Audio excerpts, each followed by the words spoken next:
chambers of Parliament buildings. This is the Parliament canteen, where members of Parliament usually come and just have lunch, have meals during sessions, break sessions in Parliament, whether committee or plenary. But this is now being reduced to damage. You can see some of even the personal belongings to some members of Parliament who were caught unawares. Right now, MPs have been evacuated from Parliament buildings. We saw the parliamentary leadership, including speakers from both houses of Parliament, being evacuated under tight security. Some were being evacuated using ambulances, and they just confirm that they are safe wherever they are. But this particular damage and invasion that has been witnessed in Parliament buildings, it is the first of its kind.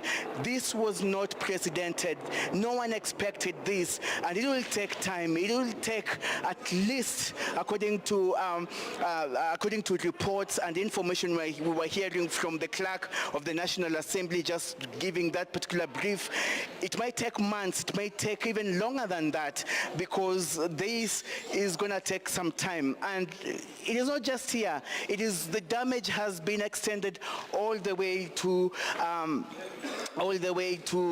the main chambers of both houses. What you are seeing right now is the fire extinguishers now being returned. There was also a section of Parliament building that was under fire and it was set ablaze, but right now these particular extinguishers are now being returned after they managed to contain that particular fire that broke out just adjacent to the Senate side of Parliament building. And right now we have security officers, parliamentary staff just coming to assess this particular damage. And what we are being told is that very soon they're going to announce for each and everyone to leave Parliament buildings, because this particular premise will be shut down. We don't know for how long. And having all this put together once again for Parliament to be what it used to be, it's something totally different. And just to brief you on that particular invasion, as soon as the protesters came through this particular direction, they were able to now proceed. The first chamber to be attacked was the Senate chamber, which is just on my right, just a few meters away.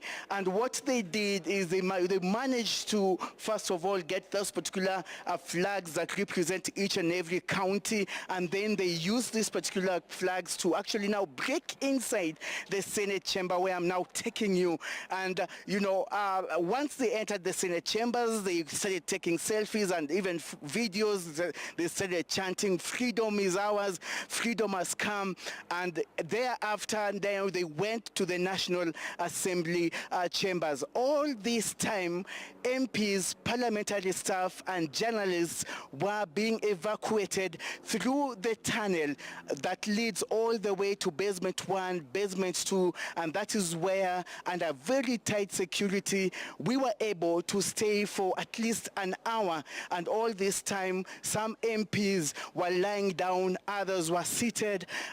You could see the shock.